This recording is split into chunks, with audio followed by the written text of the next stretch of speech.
Well, Steve Bray protests against Brexit outside Parliament. You probably heard him in the background of the news shouting, "Stop Brexit." And Harry Todd is Senior Research Executive of the Eurosceptic group Get Britain Out. Good morning, both. Morning. Good morning. Steve, let me come to you first of all. It's a new Prime Minister. We need a Queen's speech, don't we? Well, we've got a problem with this Prime Minister.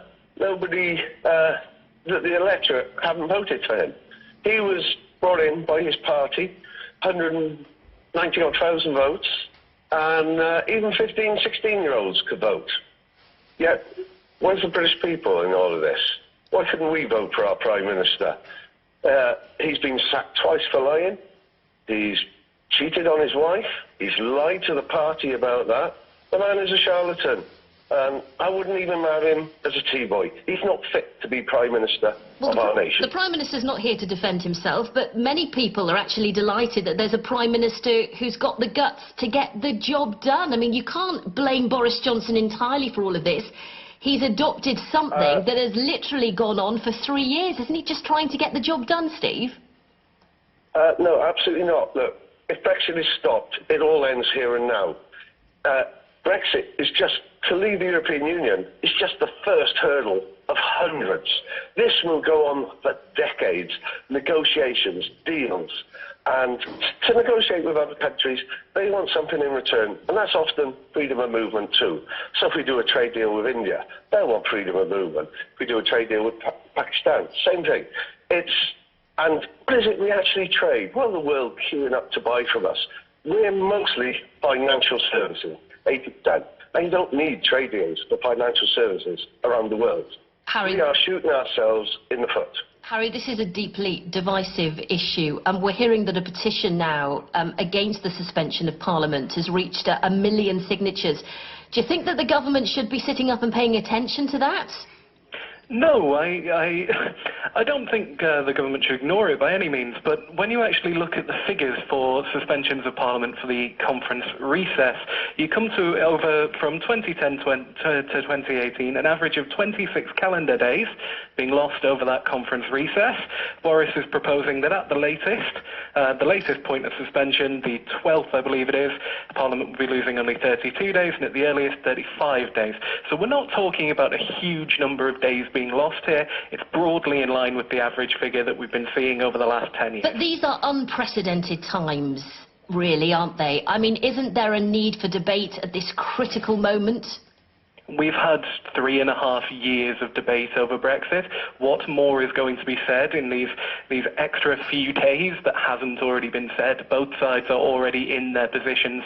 I'm sure if people really wanted to, the average man in the pub could regurgitate both sides' positions without any stumbling or umming or ahhing with perfect clarity. Steve, we are at a more is point to be where said? everything about Brexit has been said and will be said, and as you've pointed out, Boris is getting on with it now because someone has to unjam this logjam. Steve, how do you respond to that? Well, look, Harry is a paid protester. He's under Richard Tice. And you set up a Parliament. I no longer work with Steve, Steve. Hi, by the way. Okay. How are you doing, Harry? Right. I'm all right. So, what proroguing Parliament is this to leave the European Union, to prorogue Parliament, to stop our parliamentary democracy acting in the best interest of the British people is absolutely disgusting. It is the lowest of the low that any Prime Minister would do to our nation. And I'm very patriotic. I'm European, I'm British, I'm Welsh, and I'm proud to be that. And for Boris Johnson to actually stop the democracy of Parliament is on such a major constitutional change. Brexit is going to destroy our nation. £1 trillion has already been lost around this time in investment. Say again, Harry. As I've just pointed out, Steve, it's not a major constitutional change. Parliament is normally not sitting during this time. Boris is proposing to add maybe a few days to that. Look, Boris is doing this to get a no deal through. It's black and white now. We're either remaining or it's a no-deal Brexit. And a no-deal Brexit will damage our economy. Our economy has already been damaged. Our standing in the world has been damaged. Our credit rating has been damaged. When are people going to wake up and realise that the wool has been pulled over our eyes? We've had, Steve. It's the uncertainty that has caused all this damage. At least now we have certainty of direction. Harry, we have a certainty direction of travel, and we are going to leave the European Union on the 31st. That is what markets will look at. Markets will respond to that. Yes, there's always an immediate uptick, up or downtick in the market, but that will recover.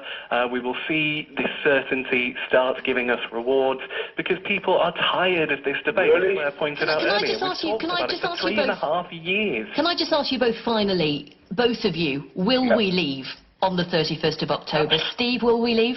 Right. Absolutely not. As March 29th, May said 108 times, we're leaving March 29th. Well, we're still here. We're still in the European Union. October the 31st, we will not be leaving. The British people will stand up to this. The will of the people has never been to leave. Steve, thank you. It was a flawed referendum. Harry, will we leave on October the 31st? I'm quietly optimistic about this now. Theresa May and Boris Johnson are worlds apart. We now have a Prime Minister who I think is willing to stick to his guns and deliver on what he's promised, which is fantastic because, as I've said, that'll provide certainty for the country. That's what businesses are crying out for. It's what the people are crying out for. And 17.4 million people gave him a mandate to do that. We will leave it there. Steve, Bray, Harry, Todd, thank you very much.